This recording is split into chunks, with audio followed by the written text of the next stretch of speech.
A kind waitress paid for an old man's coffee, never knowing he was a billionaire looking for his future wife. The downtown cafe buzzed with morning activity as rain pattered against the large windows, blurring the cityscape beyond. The rich aroma of freshly brewed coffee mingled with the scent of rain-soaked pavement, creating a comforting ambience for the patrons seeking refuge from the dreary weather. Amid the clatter of cups and murmur of conversations, the door swung open, allowing a gust of chilly air to sweep through the cafe. A man in his early 50s stepped inside, his threadbare coat dripping with rain and his scuffed shoes leaving faint prints on the polished floor. His salt and pepper hair was damp, clinging to his forehead, and his eyes held a weariness that spoke of hardships endured. He approached the counter hesitantly, his gaze flickering over the menu before settling on the young barista behind the register. With a voice barely above a whisper, he requested a simple black coffee. As the barista rang up the order, the man reached into his pockets, his movements growing increasingly frantic as he searched for his wallet. His face paled, and he swallowed hard before speaking, his voice tinged with embarrassment. I'm sorry, he stammered. I must have left my wallet at home. If it's all right, could I just sit here for a while until the rain lets up? The barista, a young man with a sharp jawline and an even sharper tongue, crossed his arms over his chest and smirked. "Look, buddy," he said loudly, drawing the attention of nearby customers. "This isn't a shelter. We don't give out freebies to folks who can't pay. If you don't have money, you can't stay." The man's cheeks flushed a deep crimson as he took a step back, his eyes darting to the floor. "I wasn't asking for a free drink," he murmured. "Just a place to stay dry for a bit." A snide chuckle rose from a table nearby, where a group of well-dressed patrons sat observing the scene. "Imagine that," one of them sneered, "coming into a cafe without a dime and expecting to be served. Some people have no shame," another chimed in, their voice dripping with disdain. "Times must be tough if beggars are now aspiring to be cafe connoisseurs." The man's shoulders hunched as he turned toward the door, the weight of humiliation pressing heavily upon him. From across the room, Emma, a 29-year-old waitress with auburn hair pulled into a loose ponytail, observed the exchange. Her hazel eyes, usually warm and inviting, now burned with indignation. Balancing a tray laden with empty cups and plates, she navigated through the crowded cafe toward the counter. Setting the tray down with a decisive clatter, she reached into the pocket of her modest uniform and retrieved a $5 bill, placing it firmly on the counter. "That's enough," she said, her voice steady and clear, cutting through the murmurs that had begun to spread. The barista's smirk faltered as he looked at her. "Emma, what are you doing?" he scoffed. "You don't have to pay for this guy. He can't just come in here and expect handouts." Emma's gaze swept over the assembled patrons, her expression unwavering. "I'm covering his coffee," she stated, "not out of pity, but because I know what it's like to be judged for not having enough." A derisive laugh erupted from the corner of the room. "How noble," a man jeered. "A waitress playing the hero. Maybe you're hoping for a tip from him later." Emma turned to face the room, her posture erect and her voice resonant with conviction.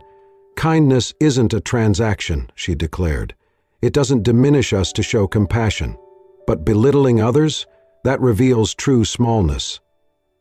The cafe fell silent, the previous undercurrent of mockery replaced by a palpable sense of introspection. Emma turned back to the man, offering him a gentle smile.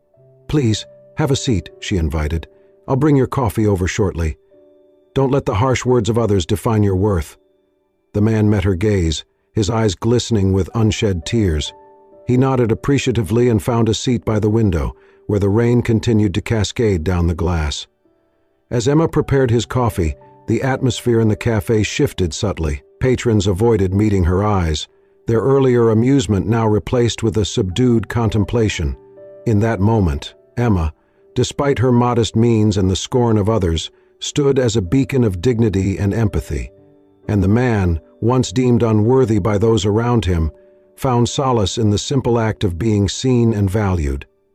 The moment in the cafe still echoed in Emma's mind as she cleared the last table of her shift. No one had spoken to her directly since, but the stares, the whispers, and the silence hung in the air like smoke.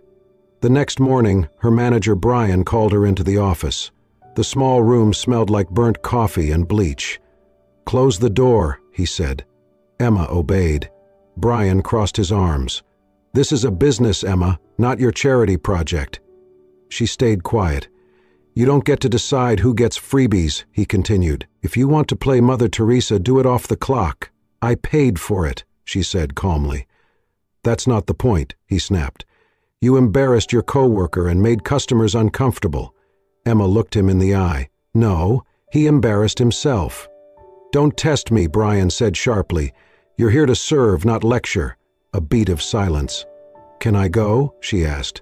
"Get out, and remember your place." Back in the kitchen, Marcy and Josh stood by the sink. They went quiet when she walked in.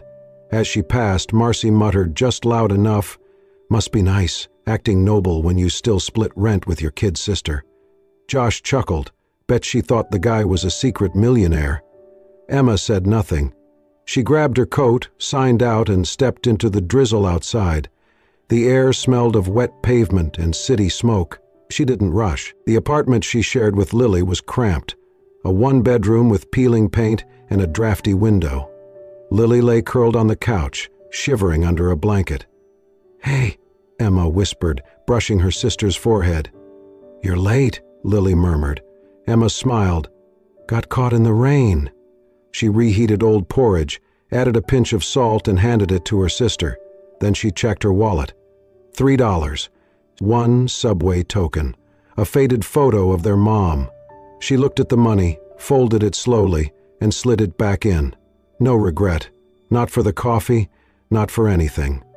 After Lily drifted to sleep, Emma sat by the window, watching the rain streak down the glass. Her reflection stared back, tired, pale, but with a quiet strength still glowing underneath. Her thoughts slipped back to years ago, 15 maybe, when their mother collapsed in a street market. People had passed without stopping. All but one. An old woman in a patched skirt had knelt beside them, offering water and wrapping a shawl around Emma's shoulders. Emma never knew her name, but she remembered her kindness. That moment became a promise, so when she saw that man in the café, wet, ashamed, invisible, there was no decision to make. She did what needed to be done. The judgment didn't matter. She mattered. That night, before turning off the light, she whispered into the dark, just for herself, "I'd rather be mocked for doing the right thing than praised for staying silent." And in that little apartment, with nothing to spare but her own dignity, Emma felt something rare. Peace. It had been 4 days since the incident, 4 long shifts filled with half-heard whispers and glances that lingered a little too long. Emma had learned to live with being invisible, but now she was visible for something she hadn't asked for, and the stairs felt heavier than silence ever had. That morning the cafe hummed as usual, cups clinking, steam hissing, idle conversation. Emma moved from table to table, wiping crumbs, stacking plates, offering polite smiles. Then the doorbell chimed. She didn't look up right away. But something shifted. The air stilled, and curiosity tugged at her. She glanced toward the door. A tall man entered, dressed in a charcoal suit and silk scarf, his salt and pepper hair neatly combed. His polished shoes tapped lightly across the floor. He looked like a man who belonged in a glass tower, not this modest cafe, but there was something unmistakable in his eyes. Emma froze. He didn't go to the counter. He walked to the table by the window, the same seat where a soaked, humiliated man had once sat, and took it without a word. Emma gripped the cloth in her hand. Her heart thudded. She approached with a menu, unsure whether to act like she didn't know or to speak the truth aloud. Before she could say anything, he looked up. "I'm not here to order." She paused. "I only have one question," he said. "Why did you help me?" Emma blinked. I just couldn't watch it happen. You didn't know me. You had nothing to gain." She hesitated. "You didn't look like someone asking for a handout. You looked like someone being made to feel small. And I know that feeling." She sat down across from him, setting the menu aside. "When I was 17, she said, my mom collapsed in a market. No one helped. They walked around her like she was a problem. Except one woman, an old lady with barely anything herself. She stayed, and I promised I'd be like her if I ever got the chance." He didn't interrupt. He just listened. "That day," she said softly, "I remembered that promise." A few beats of silence passed. Then he asked, "Do you read?" Emma blinked. "Books?" He nodded. "I used to, not much lately. I liked stories about ordinary people doing brave things." He smiled faintly. "Good choice." They started talking. About books, cities, music.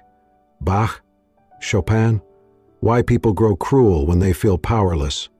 He mentioned authors Emma had never read, and she didn't pretend to know them. She answered with curiosity, not pretense. Minutes passed, then more. The cafe noise faded into background hum. At one point, Emma laughed, really laughed, for the first time in days. "You're not what I expected," she said. He raised an eyebrow. "What did you expect?" She shrugged. "Someone who just wanted to say thank you and disappear." He looked down, then met her eyes again. "I've had wealth for a long time," he said, "but very few people have made me feel human again. That day, you did." Emma didn't respond. She didn't need to. In that moment, they were just two people. Not a waitress and a billionaire, not a stranger and a savior, just two souls, finally seen. And neither of them would forget it. It was exactly 1 week after their second encounter when Emma received the envelope. There was no return address, no sender's name.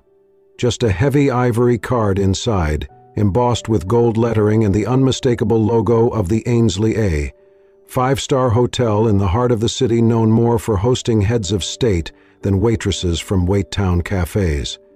Her name was printed clearly at the top, Emma L. Bennett, guest of Charles H. Everlyn. She stared at it for a long time, the afternoon light catching the gold seal like a secret. It was daring her to open.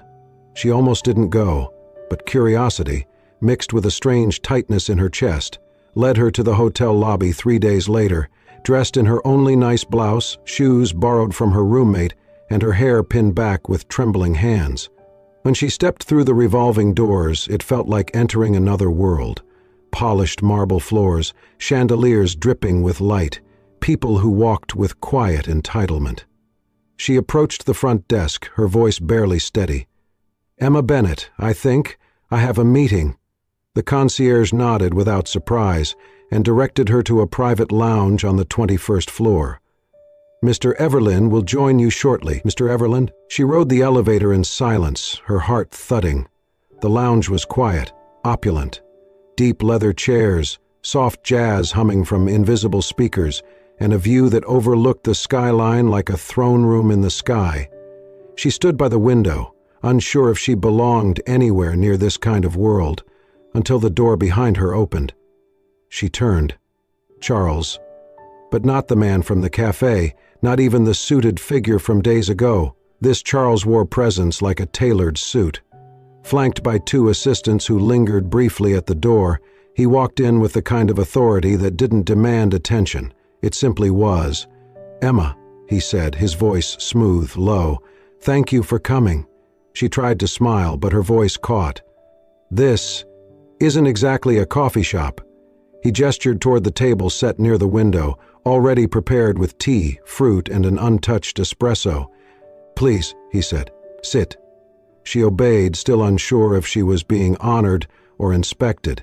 He sat across from her, folding his hands. "I wanted to tell you in person," he began, "because anything less would feel dishonest." She waited. "My name," he said, "is Charles H. Everlyn. I'm the founder of Everlyn Holdings. We operate in 12 countries, primarily in infrastructure and social impact investing." Emma blinked. She opened her mouth but said nothing. "I wasn't pretending to be someone else," he added quickly. "But that morning at the cafe, I dressed down, yes. I didn't bring my wallet on purpose. I needed to know, what would people see when there was nothing to gain?" Emma stared at the tea in front of her, as if it might offer clarity. "My wife passed away 15 years ago," he continued, his voice quieter now. "Cancer, sudden, We never had children. After she died, I stopped trusting people. Stopped believing kindness was real. I began traveling anonymously, visiting cities, towns, not just to see the world, but to see who still lived with heart in it. He looked at her directly. That day, I found someone. Emma's throat tightened. She didn't know if she felt honored or horrified. You set me up? She asked, voice shaking slightly.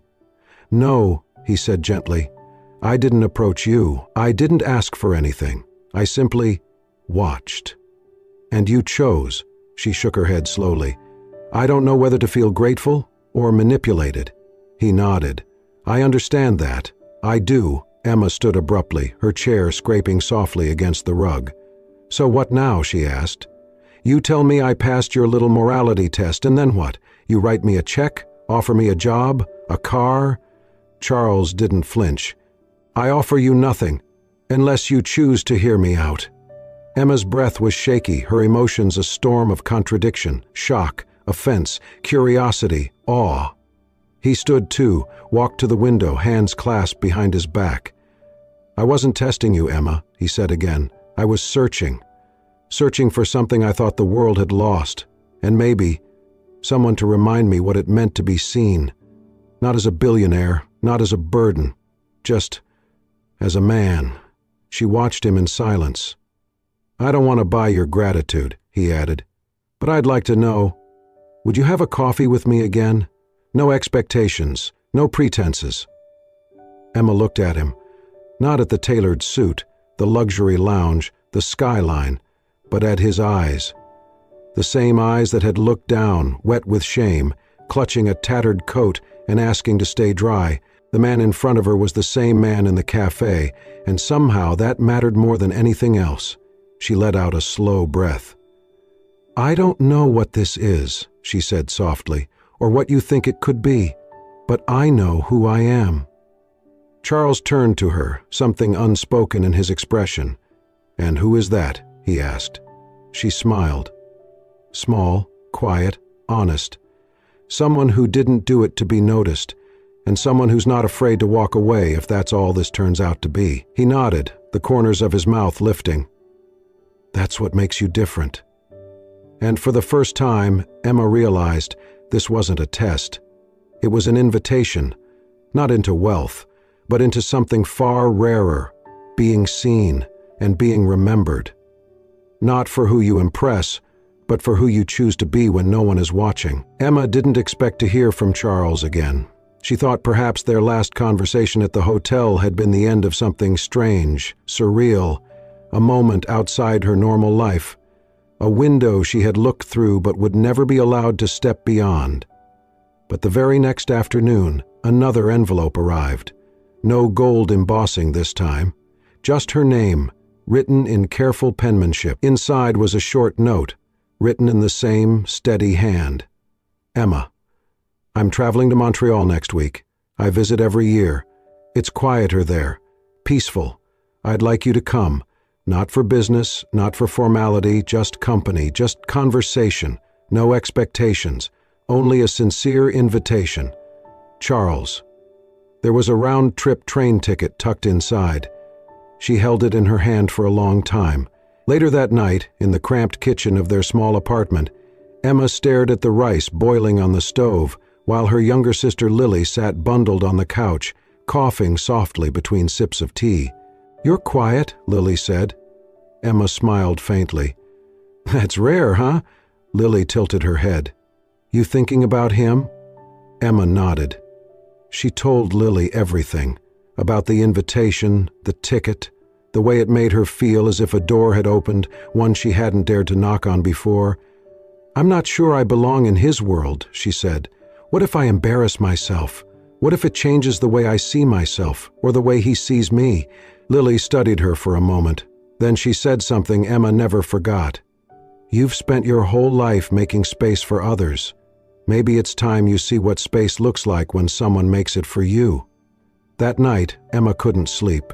She lay awake listening to the rain tapping the window pane, the sound of city buses humming below, the soft ticking of the old clock on the wall. She thought of the café, the way people had laughed, scoffed, judged. She thought of Charles's eyes, humble, searching, human. And she thought of her mother, who used to say, "Don't wait for life to come get you. Sometimes you've got to go find it yourself." By sunrise, her decision was made.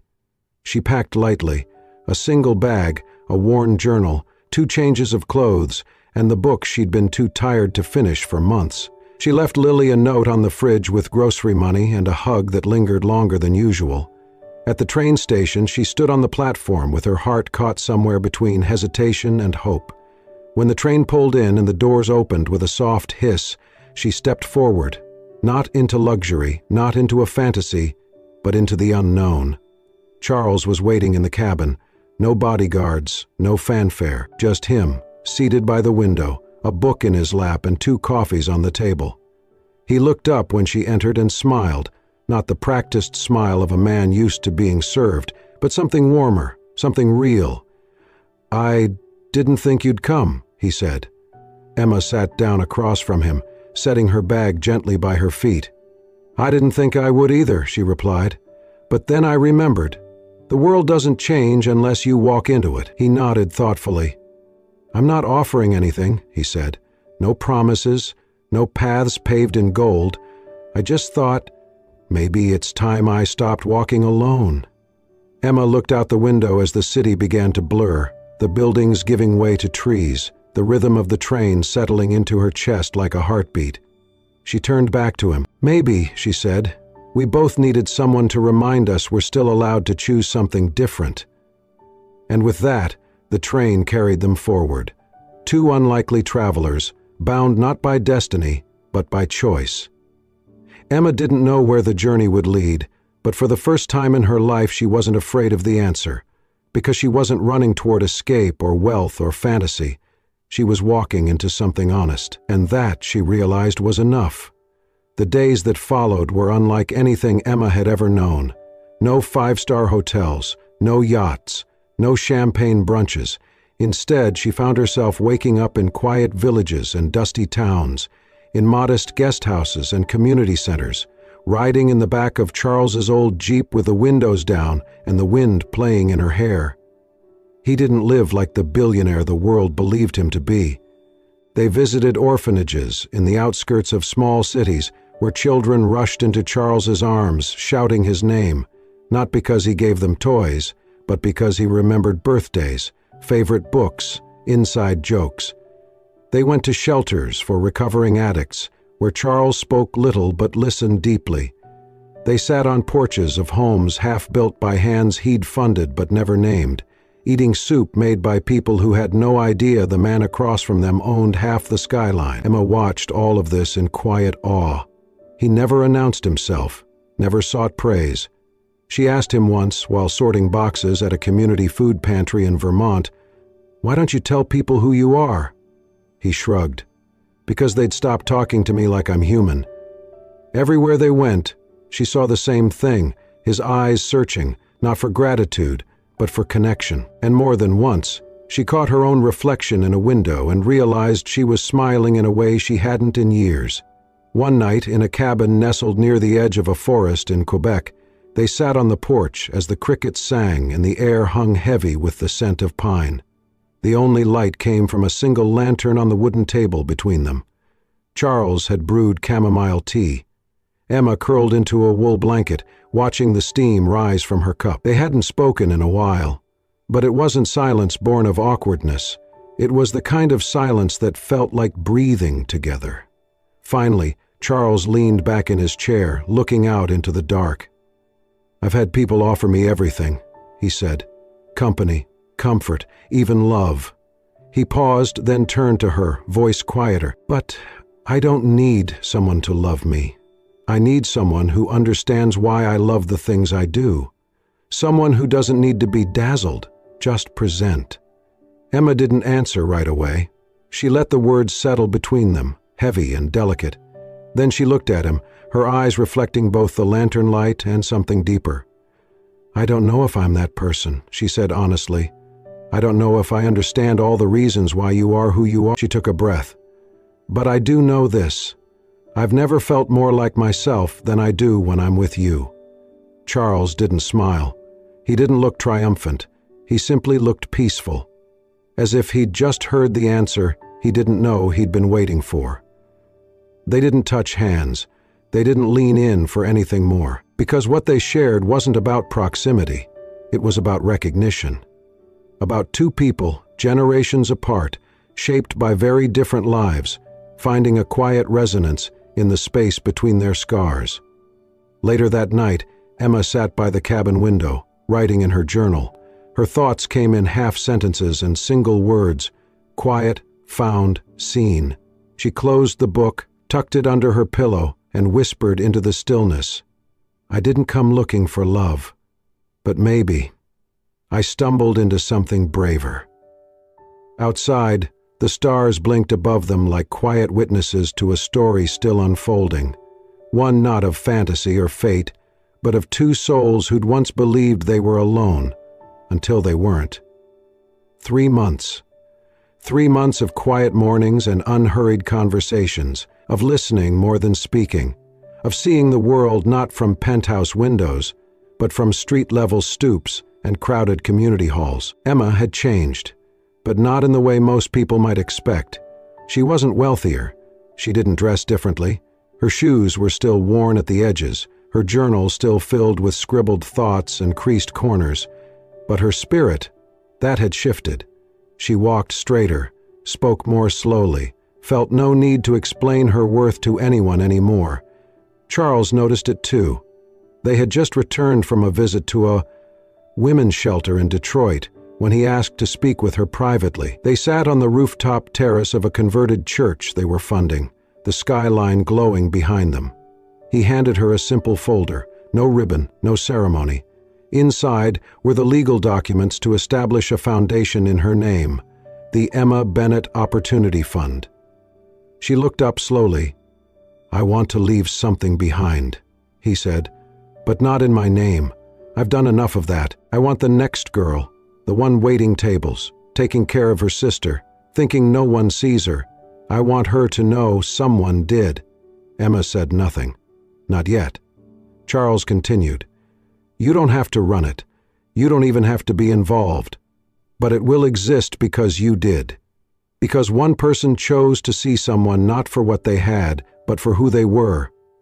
Emma placed the folder on the table, gently, her fingers resting on the edge of the cover. "I don't know what to say," she whispered. Charles smiled. "You don't have to say anything." But she did. She took a long breath, steady and sure. "I'm honored," she said, "more than I can express. But if it's all right, I'd like to try something else." He nodded, encouraging. "I want to build something on my own," she said. "It doesn't need to bear my name, or yours. I want to start from the ground up. Not because I don't value what you're offering, but because someone once believed in me enough to let me believe in myself." Her voice didn't waver. "And I want to offer that same belief to others, not through money, but through presence, through listening, through being there when no one else shows up." Charles was silent for a moment, then he smiled. Not with surprise, but with the quiet, radiant pride of someone who had known all along this day would come. "You already have," he said. Emma looked at him, at the man who had once sat trembling in a café, ridiculed and dismissed, only to become her mirror, her mentor, her friend. There was no label for what they were, not lovers, not partners, not quite family, but something more enduring, a kind of soul recognition, a shared truth that required no definition. He reached across the table and gently squeezed her hand. "No matter what you do," he said softly, "I'll be in your corner. Always." She nodded, her eyes glistening, and in that moment nothing more needed to be said. Their story had never been about grand declarations. It was built on quiet choices, patient belief, and the courage to let each other go. Not out of loss, but out of trust. They sat there until the sun dipped below the horizon, casting long golden shadows across the city they had come to see not just as a place, but as a promise. A promise that kindness, once offered without condition, would always find its way back, and that sometimes the truest form of love is letting someone walk their own road, knowing they carry a piece of you with every step. The rain had returned, soft, steady, as the final letters were pressed onto the cafe window. The first cup. Emma stood across the street with an umbrella in hand, watching as her vision became real. This wasn't just a cafe. It was the cafe, the one where everything began, where a man once stood, soaked, shamed for forgetting his wallet, where she, a waitress with little to give, had offered a $5 bill and unknowingly rewritten her life. Now, the space was hers, but more importantly, it belonged to everyone.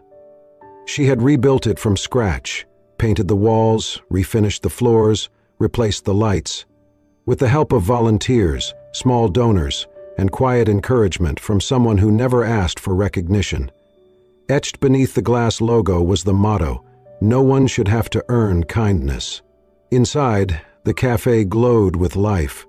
Warm lighting, soft jazz, shelves of books, and the low hum of conversations. A chalkboard near the counter didn't list prices. It read, "Your first cup is on us, your second, if you can, on someone else." The piano in the corner waited for the afternoon trio. Tables bore not numbers but handwritten words. Hope, trust, begin. Emma stood near the window, watching the flow of humanity. An exhausted nurse, a delivery driver, a mother and 2 kids, a space for rest, for dignity. Then the door opened. A man stepped inside. Older, hunched, soaked from the rain. His hands trembled as he held the door. He looked uncertain, almost apologetic. A young barista stepped forward. "Sir, this place is for customers only. If you don't have—" Emma crossed the room before he could finish, laying a gentle hand on the barista's shoulder. "It's all right," she said, then turned to the man. "Would you like a seat by the window?" He nodded gratefully. She smiled. "And what would you like today?" "Just something warm," he murmured. "To sit for a bit. It's been a long morning." Emma's voice softened. "Then let's make it longer, with a little peace." She glanced at the barista. "Here, the first cup is always on us. No questions, no shame." He nodded, eyes wide, lesson learned. As she headed to the back, something tugged at her. She turned to the window, and there he was, Charles. Standing across the street, under a black umbrella, his coat collar pulled up, his face calm, eyes warm. He didn't wave, didn't come inside, just watched.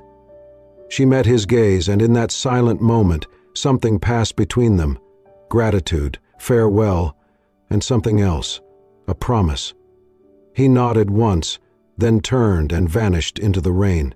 Later, during the soft opening, Emma stood beside the piano with a microphone in hand and a warm cup in the other. She looked around the cafe, every seat filled, the air thick with comfort. "Years ago," she began, "I paid for someone's coffee. I didn't know who he was. I just saw someone being made small, and I couldn't look away." She paused. "That cup cost me $5, but what it gave me was a new way to see the world." Some nodded. Others wiped their eyes. "I thought I was helping a man who was lost," she said. "But it turns out he helped me find the version of myself I didn't know I was allowed to become." She set the cup down. "This cafe isn't about selling coffee. It's about presence, about showing up when no one else does." Her voice grew softer. "A man once told me, kindness doesn't need to be remembered. It only needs to be continued." She smiled. "So, that's what we're doing here. One cup at a time." And almost as an afterthought, she added, "Some loves don't need romance. Some lives change with nothing more than a kind gesture and the courage to mean it." The room applauded. A saxophone began to play, and somewhere in the back a first cup was poured. For someone who didn't know they needed it, until they did. And so it began. Again. Thank you for joining us on this heartfelt journey. One that began with a single act of kindness and unfolded into something far greater than either of them ever expected. Emma didn't need a miracle. She didn't chase wealth or titles. All she did was choose to care on a rainy morning when no one else would. And sometimes, that's all it takes to change, not just one life, but 2. If this story moved you, inspired you, or reminded you of the quiet power of compassion, don't forget to like, comment, and, most importantly, subscribe to Soul-Stirring Stories. Here we tell the kinds of stories that heal, uplift, and remind us what it means to be truly human. We'll see you in the next one, where another soul waits to be seen.